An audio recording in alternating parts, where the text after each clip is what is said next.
Apa kabar Bang? Kelihatan enggak? Sehat Pak Haji? Alhamdulillah sehat. Waduh, senang nih, kelihatan segar sekali. Segar tapi masih parno. Kita parno karena musuhnya nggak ketahuan siapa. Itu dia kehebatan seseorang tuh kalau bisa melawan musuh yang nggak kelihatan. Kalau kelihatan nggak aneh. Jadi kita makan segala macam obat nih. Ya takut kena, apapun dimakanin.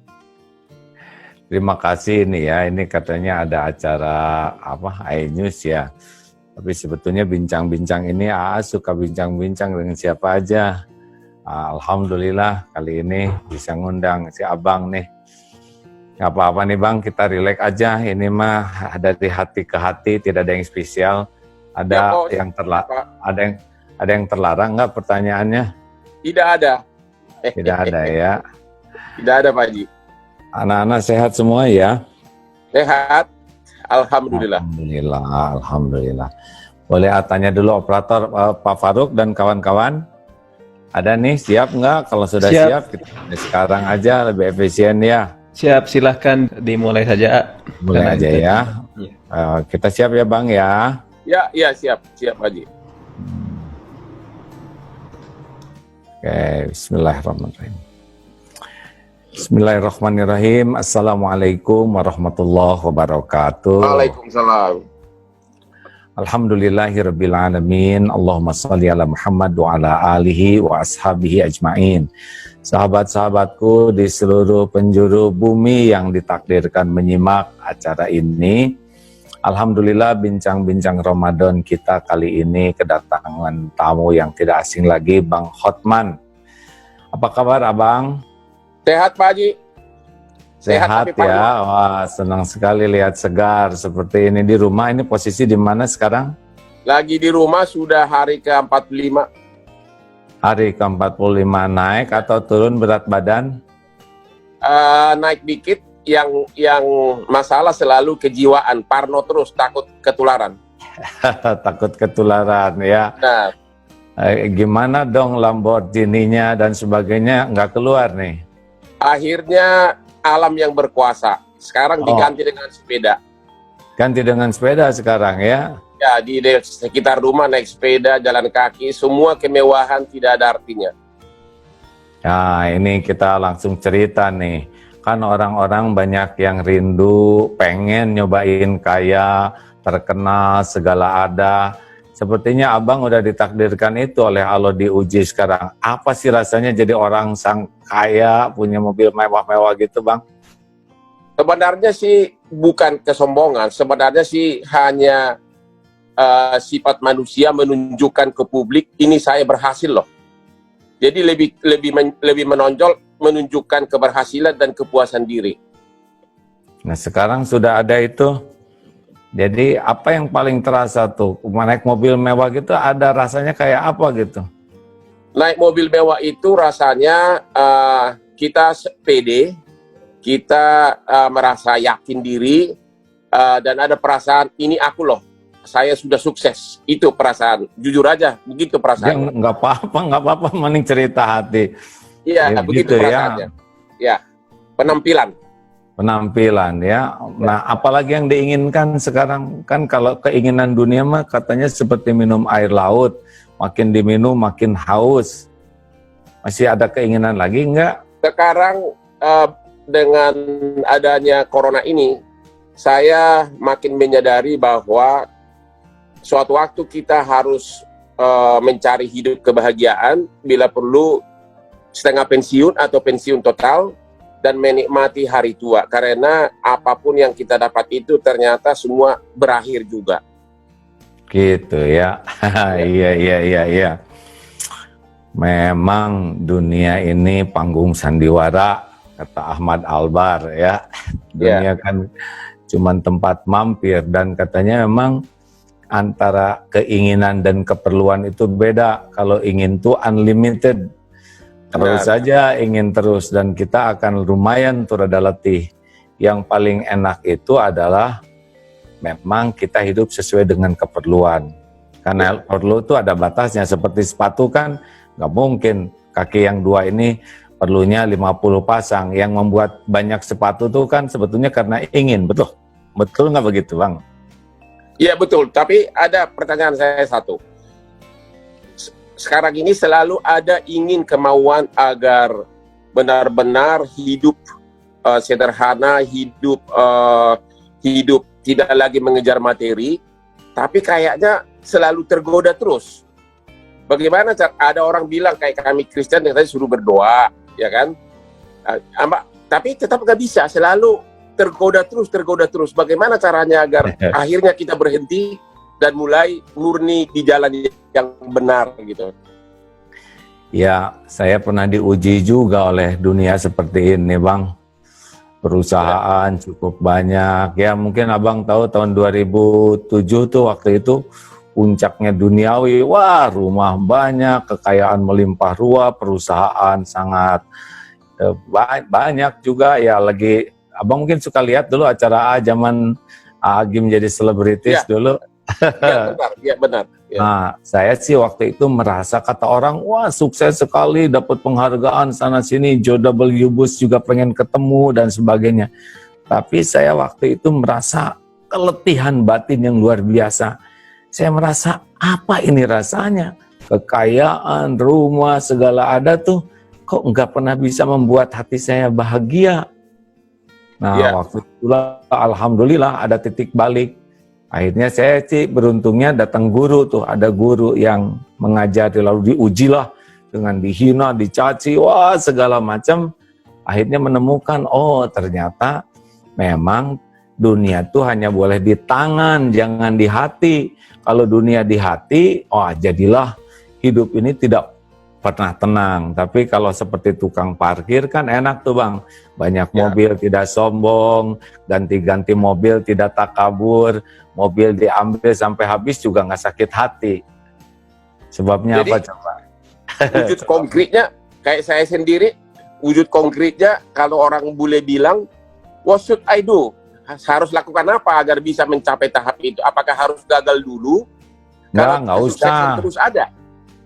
Kan ada 2 jalan untuk bahagia tuh. Kalau dikasih kesenangan tidak bisa bahagia, maka biasanya dengan ujian baru dia sadar. Tapi kalau abang mau, berarti ini semua cuman titipan, ini cuman casing, ini cuman topeng. Saya ingin, dengan cara syukur. Ada orang bisa dekat dengan kebahagiaan dengan Allah itu dengan sabar, itu kalau ujian dulu. Tapi kalau mau sekarang tanpa diuji dulu, lebih hebat syukurnya. Jadi kuncinya kita harus mensyukuri, begitu ya? Ya, syukur itu ada beberapa tekniknya. Satu, harus yakin bahwa semua yang ada itu bukan milik saya. Cuman titipan dari yang menciptakan kita, dari Allah lah, dari Tuhan kita. Ya. Jadi itu hanya topeng, bukan diri kita yang asli. Seperti Lamborghini itu kan bukan Hotman Parisnya. Hotman Parisnya kan yang ini. Itu cuman besi, kaleng, merek, dan sebagainya. Kita kan nggak bisa nebeng merasa keren dengan barang seperti itu, pasti nilai kita kan lebih tinggi dari harga Lambo, benar? Nah, jadi itu ini adalah casing titipan. Yang kedua, selalu memuji keadaan apapun, mau dipuji, mau dicaci, ada, tiada. Yang ketiga, gunakan ini nikmat yang ada itu untuk kebaikan seperti keinginan penciptanya.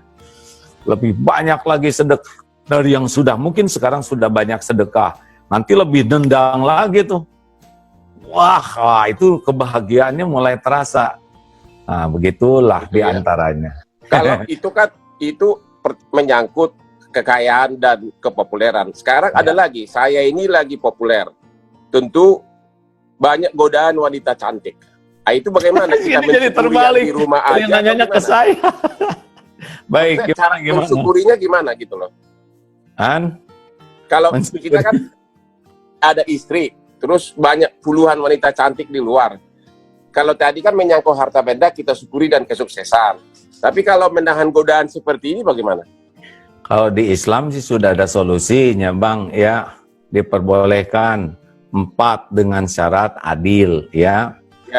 Nah, tapi kalau di agama lain kurang paham. Kalau tidak dengan cara yang halal, kan kalau dengan menikah sah itu ya, maka terhormat wanita itu tidak seperti yang tidak dinikahi. Kalau tidak dinikahi kan nggak jelas statusnya, nggak dimuliakan, nggak dihargai, hak-haknya tidak dihargai.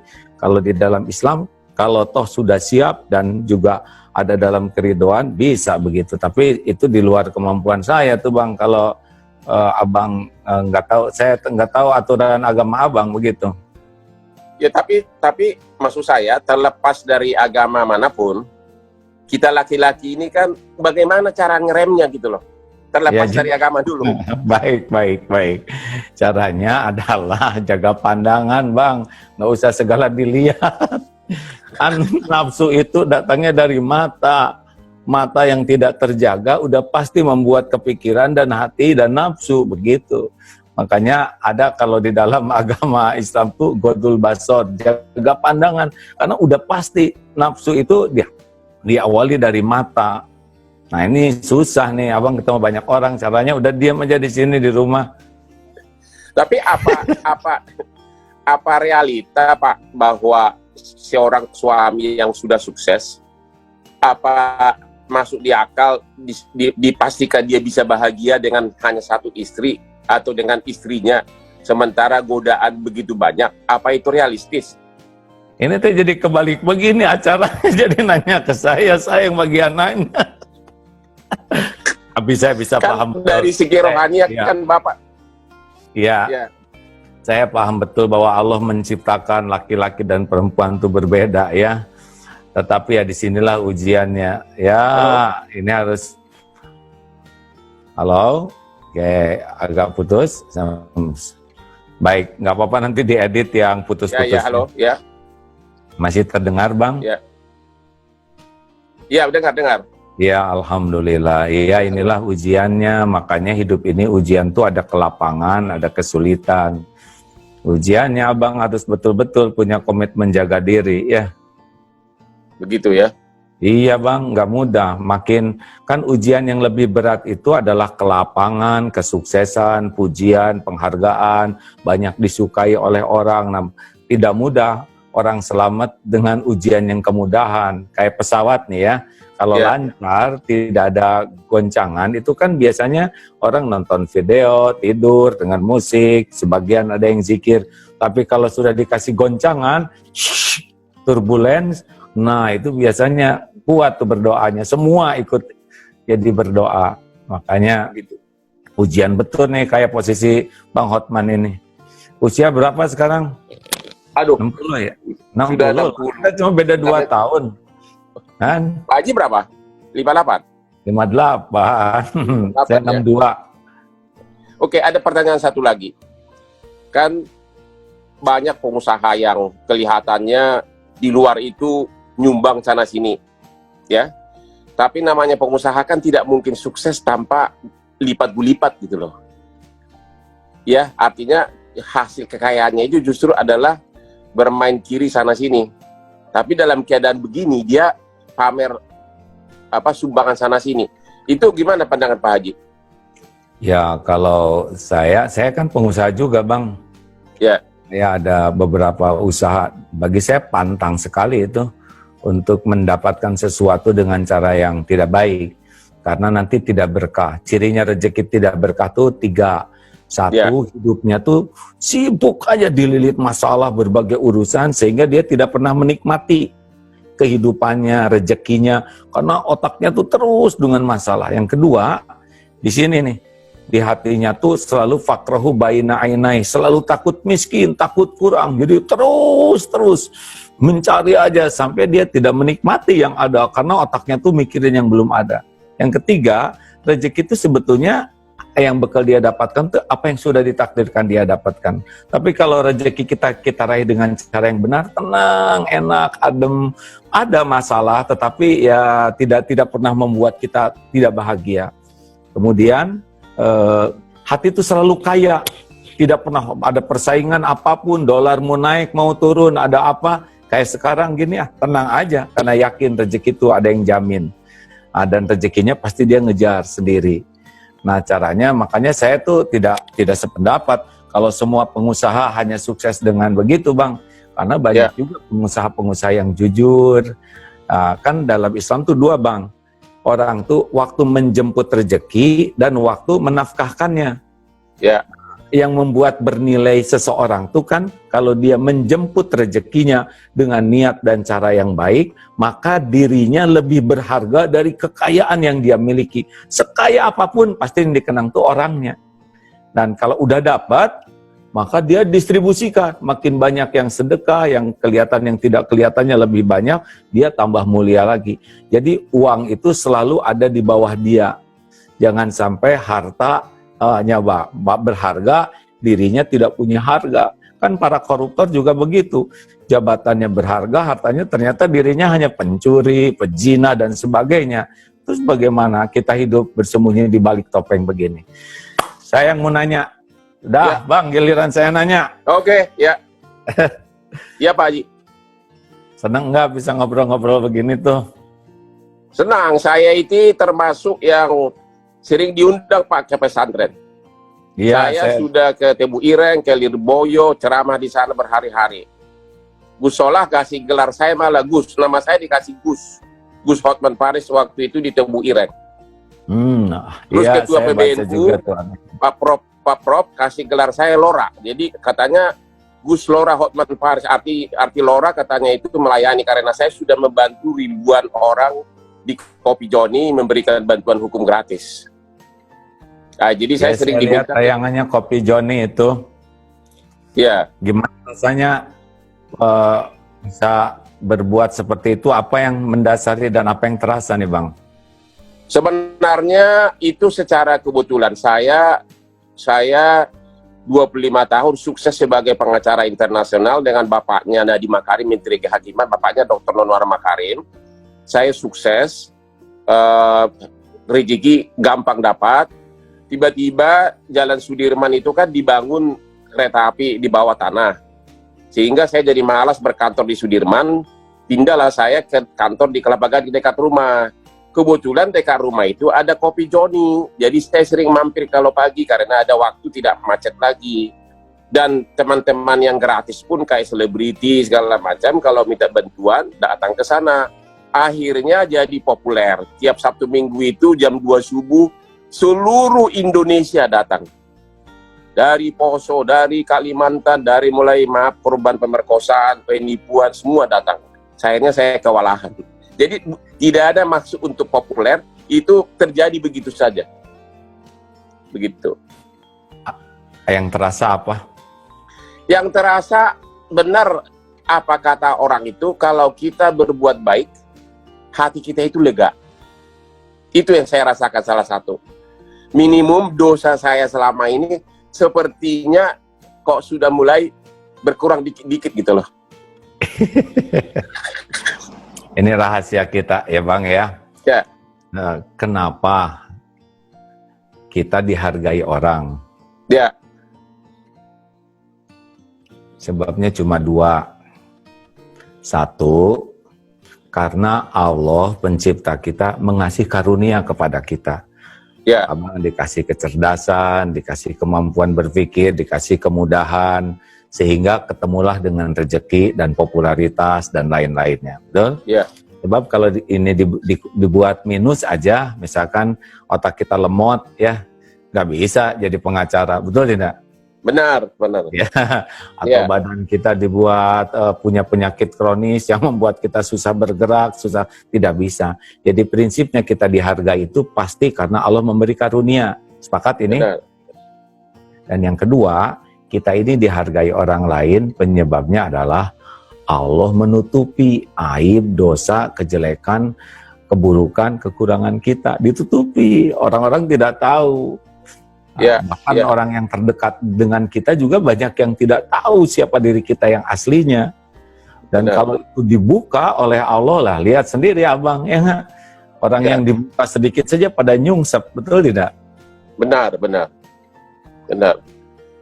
Tapi bagi saya pribadi, sebagai seorang pengacara, kan berperkara itu kan harus bertarung tiap hari. Pilihannya hanya kalah atau menang. Terlalu susah bagi saya untuk pasrah begitu saja atau syukurin. Gimana itu rahasianya tuh? Itu bab lain Bang. Ini babnya, bab yang barusan itu bab kenapa kita dihormati orang, ya. Makanya kita supaya enggak kemakan oleh popularitas, tidak kemakan oleh ujub, takabur, rasa di hati itu ya. Maka kita harus, kalau saya diajarin guru saya itu dua itu aja. Ingat bahwa kamu tuh dipuji, dihargai orang karena karunia dari Tuhanmu, bukan dari milikmu. Dan kalau diambil seketika juga, apalah terpleset gitu ya, kita nginjak ke kulit pisang, kepala kebentur, koma, selesai itu pengacaranya, benar? Atau Benar, sekarang lah dikunjungi oleh Mbak COVID-19 misalkan ya. Ya. Kita kan kalau disilaturahmin COVID itu juga sudah bisa berakhir ini. Yang 60 kan udah berat tuh Bang, udah deket-deket ya. Benar juga tuh. Iya, hanya dengan COVID aja kita udah beres nih, udah nggak bisa apa-apa. Yang kedua, kalau Allah mau ngejatuhin kita misalnya, karena kita lupa aja, tinggal dibuka aib. Berapa banyak tokoh-tokoh kita yang begitu dihormati, disegani, buka aja jatuh, benar? Benar. Makanya satu, kalau kita begitu harus tetap sadar ini cuma titipan. Yang kedua harus banyak tobat, karena kalau dibuka nggak bisa ada yang ngalangin. Itu senior-senior pengacara, hakim apapun kan kalau oleh Allah dibuka jatuh, benar? Benar. Nah makanya itu. Nah sekarang pertanyaan tadi apa Bang? Gimana kalau berperkara harus perang terus? Ya, kalau di satu pihak kan kita harus mensyukuri, tapi bidang kerja saya itu hanya ada dua pilihan, menang atau kalah. Artinya harus bertempur, harus fight tiap hari. Bahkan subuh hari pun pikirannya bagaimana untuk menang dan menang. Itu yang susah bagi profesi pengacara. Itu teh mencari keadilan atau kemenangan Bang? Pengacara Kita harus akui bahwa bisnis pengacara itu kan sudah bagian dari bisnis juga. Kadang sudah tercampur antara kemenangan dan keadilan dan bisnis keuntungan. Sebagai pengacara normal, ya kadang kita yang penting klien menang. Sehingga kita tidak bahagia gitu loh. Subuh-subuh pikirannya kalau kalah bisa stres 2 bulan. Kira-kira begitu. Ya. Udah umur 60 tahun pensiun lah. Belajar agama yang benar. Udah kurang apa lagi? Saya renungkan terus. Ya. Silakan. Ya udah waktunya lah. Abang teh punya hati baik ya. Tapi godaannya banyak. Dunia udah dikasih, udah nggak ada apa-apanya. Mobil juga cuman gitu-gitu aja. Ya. Udah nganggur gara-gara corona semuanya. Itu cincin kok nggak dipakai sekarang? Kenapa di rumah nggak pakai cincin? Nggak pakai cincin nih. Semua follower juga udah nanya, mau dipakai apa? Orang tiap hari pakai baju tidur. Nah, Sekali-sekali saya dengan senang kalau Pak Haji ngajak saya lah waktu Pak Haji lagi ceramah, nggak apa-apa saya ikut mendengarin. Boleh, saya suka sekali ceramah tentang ilmu hati, Pak Bang Hotman, ya. Bahwa sebagaimanapun kita nggak bisa bohong ke hati kita sendiri, ya. Benar. Bahwa kita rindu, makin lama kan makin dekat dengan kematian. Kalau Bang Hotman kira-kira ingin panjang umur nggak? Ya, dulu saya pernah mimpi agar umurnya 124.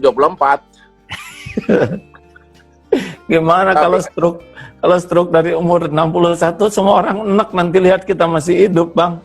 Ya itu dia masalah ya. Apalagi sekarang ini sudah parno, tiap menit kita parno gara-gara corona ini. Ya jadi Bang gini ya. Kalau saran saya sih udah usia segini sudah. Saya mah ngitungnya kalau Nabi Muhammad kan 63 tahun. Ya. Meninggal ya. Lagi puncak-puncaknya kesuksesan gitu, jadi masih seger-segernya. Sahabat-sahabat Nabi juga Abu Bakar 63, sahabatnya ada 3 orang tuh 63 tahun. Jadi saya matoknya juga, saya 63 tahun harus sudah siap pulang. Walaupun kan kalau umur tuh ada 3 rahasianya. Satu, waktu kita tidak tahu itu rahasia Allah pencipta kita. Yang kedua, tempat. Kita akan ngedatengin tempat kematian kita. Dan yang ketiga, cara. Kita tidak tahu caranya seperti apa. Kalau udah waktunya harus meninggal kan kita pasti mati. Orang mati kan cuma satu sebabnya, karena waktunya sudah tiba. Lalu nanti akan datang penyebabnya, penyebab itu bukan yang membuat kita mati, tapi jalan kematian aja. Tapi kan yang namanya sukses itu kita mati dengan mati terhormat, husnul khotimah namanya kalau di Islam. Supaya matinya baik, ya sudah sekarang tiap hari mikir baik, ngomong baik, berbuat baik, berhati baik. Karena Allah itu tidak nyimpan kebahagiaan kecuali pada kebaikan. Nah kan udah lama hidupnya 60 tahun, harus punya waktu buat jujur. Itu saya bahagia tidak? Mau sampai kapan ini hidup kayak gini ya? Benar-benar. Coba dipikirkan itu. Ya, saya sudah pikirkan. Justru selama musim corona ini saya lagi berpikir mulai mengurangi pekerjaan dan akan melakukan perjalanan di mana saya suka ke berbagai kota di Indonesia sebagai bagian dari menikmati hidup. Kira-kira itu. Saya tidak ambisi jadi politician, tidak ambisi jadi DPR, tidak ambisi jadi menteri, karena saya tahu kalau saya duduk di sana nggak cocok dengan kepribadian saya yang apa adanya. Yang kayak gini itu ya. Iya. Ada cita-cita yang belum tercapai nggak Bang? Cita-cita yang belum tercapai, 3 anak saya semuanya lulus fakultas hukum dari Inggris dan saya masih harus membimbing mereka agar menjadi pengacara handal karena tanpa jam terbang yang tinggi seorang pengacara nggak mungkin jadi. Jadi cita-cita saya yang belum terwujud adalah dalam 3 tahun ini akan terus saya bimbing mereka agar benar-benar menguasai praktek. Itu aja, nggak ada lagi yang saya harapkan. Karena saya menang perkara banyak, duitnya dapat pun kita nggak lihat duitnya Pak, langsung masuk rekening, ya. Tetap aja akhirnya makan tiap hari sama juga mie ayam, nasi sama bubur, nggak ada bedanya sama super taxi. Nah Bang ya, dalam pelajaran Islam itu yang namanya rezeki itu 3. Ya. 1 yang dimakan jadi kotoran itu udah dari rezeki kita, udah masuk kan? Udah diproses. Yang kedua yang dipakai dan sampai usang itu rezeki kita nih, seperti itu kaos itu pasti mahal banget ya, itu berapa ratus juta tuh kaos ini. Ini nggak mahal, cuma yang mahal itu merek Lamborghini-nya. Ini kaos Lamborghini kebetulan. Kaosnya itu 180.000 ya, itu mereknya yang mahal ya. Benar.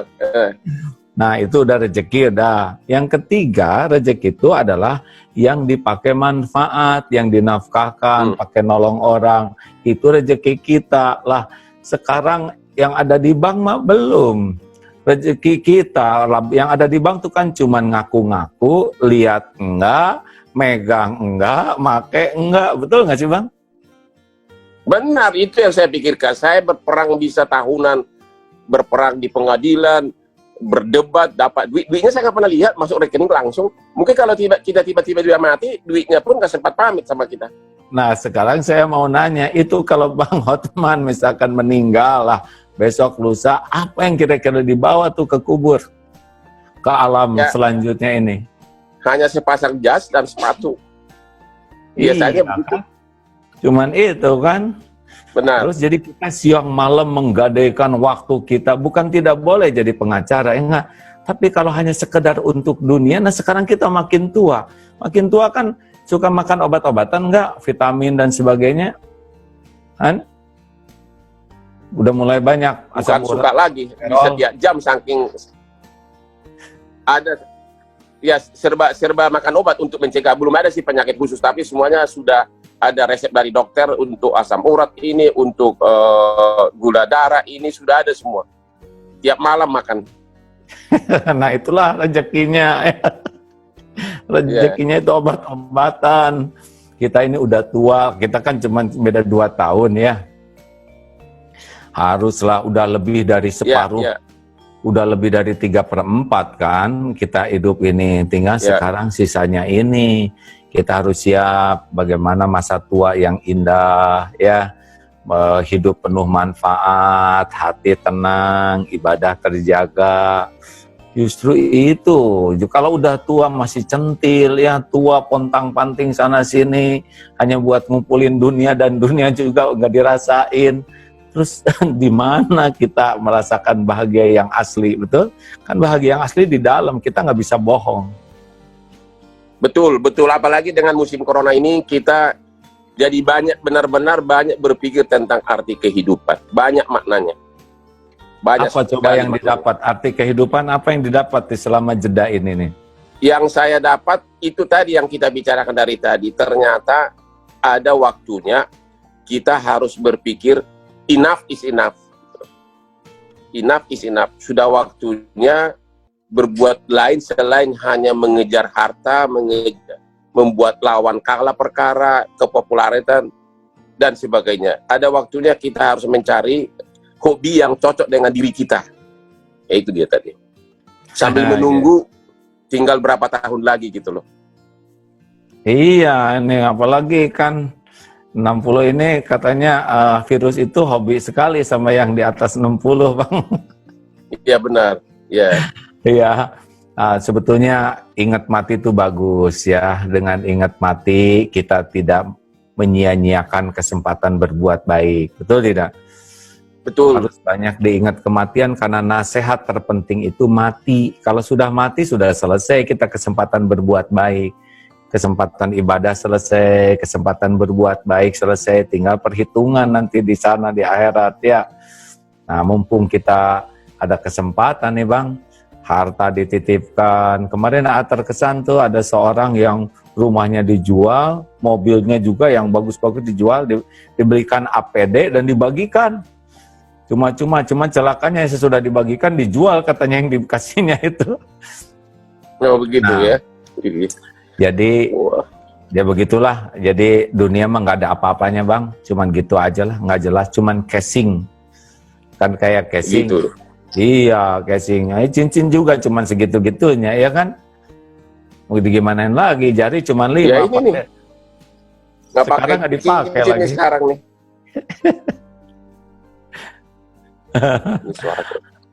Nah bagus. Begitu ya. Terus bagaimana cara mengurangi rasa iri, nyinyir sama orang? Itu salah satu yang paling susah, baik diri kita maupun musuh kita. Iri, nggak apa-apa Bang, tenang ya. Iri itu sudah pasti adalah di hati lintasan iri itu. Yang jangan itu iri memakan hidup kita. Iri Sederhana memakan saja kita, bahwa ya. Iya kan orang yang paling dengki itu, orang yang iri itu dia yang zolim tapi dia yang sengsara. Kita iri sama orang ya, dia naik pangkat, dia dapat, kita yang ngejengkang ya kan, dia bahagia kita makin stres, dia naik prestasinya kita naik tensinya. Ini kan aneh ya. Dan kedengkian kita itu tidak bisa mengubah takdir orang. Ya, ini Bang, jadi tiap orang itu punya takdir masing-masing. Jangankan dalam satu profesi, sekeluarga aja, seibu sebapak, tiap orang tuh kan beda-beda, betul? Betul. Posturnya, bakatnya, kemampuannya, rezekinya.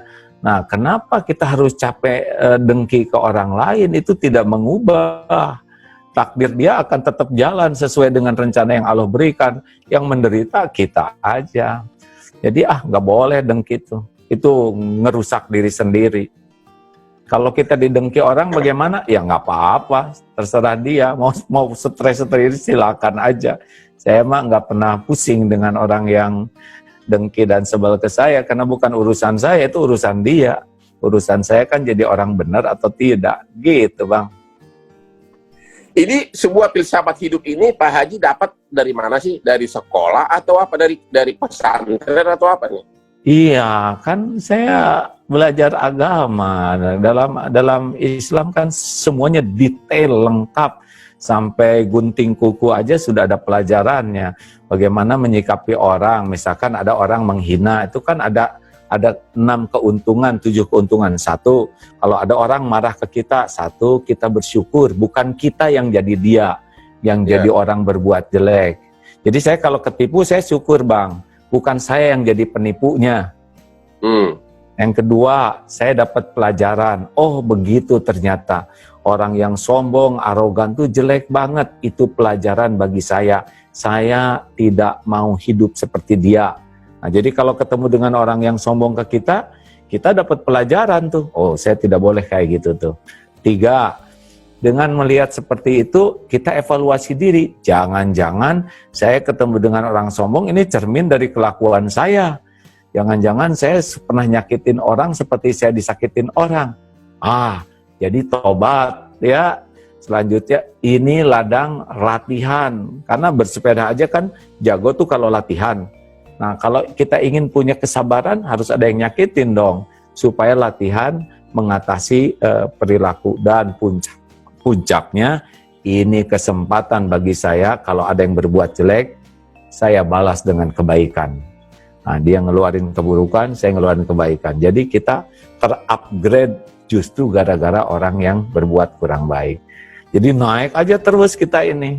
Hatinya lebih tenang, akhlak lebih baik. Gitu, Bang.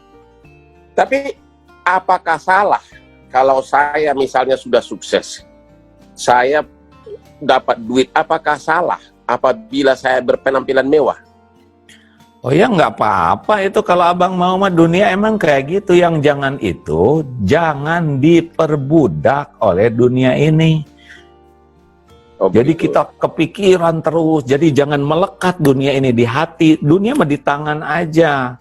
Kalau udah melekat di hati, dunianya nggak ada, robek kayak perangko, melekat di amplop. Kalau diambil perangkonya, robek itu. Nah, nggak boleh dunia ini bikin sakit hati, bikin capek.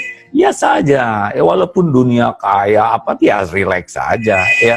Nah, orang diperbudak dunia tuh dari bangun sampai tidur lagi. Angkat aja, Bang, nggak apa-apa. Nggak, ada anak. Ya, terus, nggak apa-apa.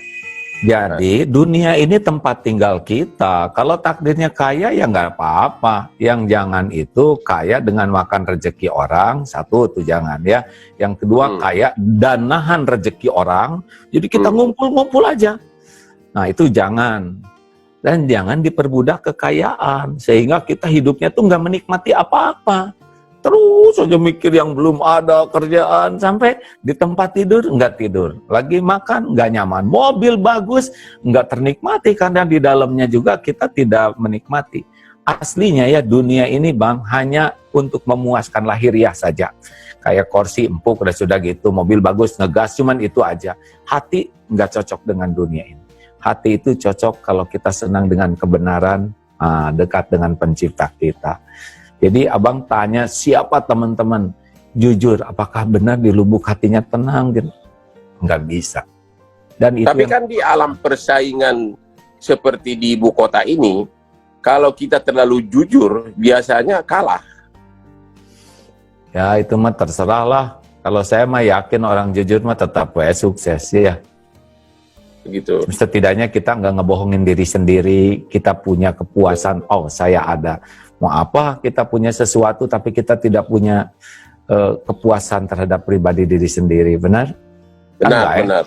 Sambil bercermin misalkan ya, ini pejabat, sambil bercermin, sebetulnya saya itu penipu, saya pembohong. Orang menghormat gini, tapi dirinya sendiri tahu dirinya nggak ada apa-apanya, cuman sampah yang pakai kemasan bagus. Terus kita mati apa? Jadi intinya suara hati jangan dilawan, begitu. Lah, kan kita tuh bahagia tuh karena suara kita bisa ngikutin suara hati nurani kita, Bang. Kekayaan kita termahal tuh kan hati nurani, benar? Para penjahat gitu ya? Itu orang yang udah nggak punya hati, betul tidak? Orang baik-baik itu orang yang punya hati. Begitu ya? Itu kekayaan termahal. Nih, kalau dalam Islam kan, boleh saya ceritain dikit ya Bang ya? Ya. Bang tadi nanya belajar dari mana. Begini Bang, kalau dalam Islam Nabi, wahai Nabi kenapa engkau diutus ke bumi?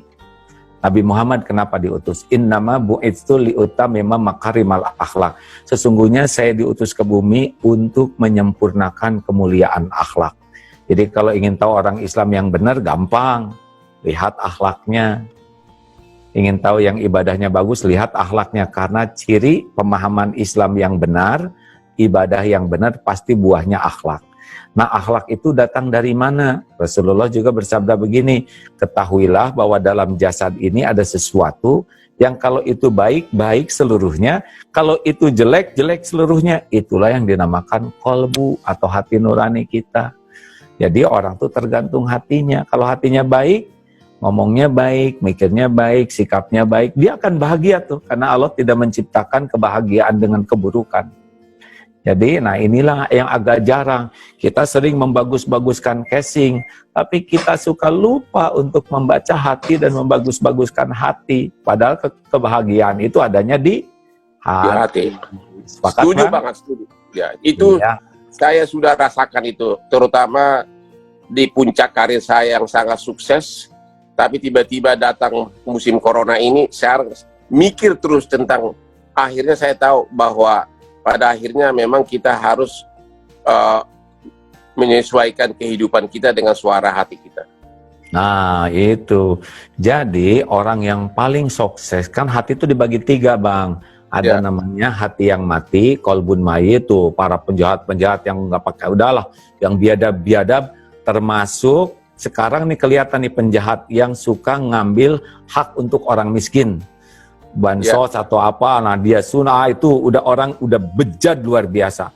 Mau casingnya apa, mau gelar, mau pangkat, mau jabatan, itu orang yang biadab. Hak orang yang kelaparan dia ambil. Sekarang, kalau ada yang begitu, nah itu orang udah nggak punya hati, mati. Yang kedua, orang yang hatinya berpenyakit. Nah, cirinya hati berpenyakit tidak ada tenang hidupnya tuh. Penyakitnya tuh adalah diperbudak dunia, sombong, ujub, pendengki. Oh, ria itu udah capek tuh di hati tuh, Bang. Dan yang paling top adalah namanya qalbun salim. Orang yang hatinya bersih, selamat, sehat. Nah, inilah orang yang paling bahagia dalam hidup ini. Mau susah, mau senang, dipuji, dicaci, sehat, sakit, dia seperti berselancar di atas ombak. Ini yang harus kita miliki di masa tua kita, Bang. Orang yang punya hati yang baik, bersih, insya Allah bahagia. Gitu. Yoh, terima kasih, terima kasih. Ini saya makin yakin. Memang saya sudah mulai mengarah ke situ. Tapi dengan filsafat hidup yang baru saya dengar, ternyata arah saya sudah ke arah yang benar. Mudah-mudahan godaannya tidak terlalu kuat sehingga melenceng lagi. Ya, ada syaratnya, Bang. Harus berkumpul dengan orang-orang yang benar juga. Oh, begitu. Iya kan, bergaul dengan penjual minyak wangi, ikut harum. Bergaul dengan bisa bau bakaran atau terperciki api. Sekarang abang siapa teman-teman dekatnya? Kalau yang teman-teman dekatnya bikin abang tergelincir, abang bakal tergelincir atau pusing lagi. Tapi kalau teman-temannya yang ngejagain untuk punya hati, abang bakal menikmati sisa umur ini. Udahlah, dunia mah nggak ada apa-apanya, Bang. Demi Allah nggak ada apa-apanya. Cuman gitu-gitu aja. Terima kasih. Bang, terima kasih. Terima kasih Pak Haji sudah dapat semua ilmunya dan 99% saya setuju. Alhamdulillah. Nanti kita telepon-teleponan lah kalau saya diperlukan ya. Tukar-tukar pengalaman. Terima kasih Pak Haji. Dan kita kan cuma beda 2 tahun dan kan sama-sama wilayah bahaya COVID ini ya. Bang, terima kasih atas silaturahimnya. Salam untuk keluarga dan juga anak-anak ya. Maaf, terima kasih. Kalau ada perkataan yang kurang berkenan dan suatu saat kita jumpa lagi ya. Terima kasih, salam.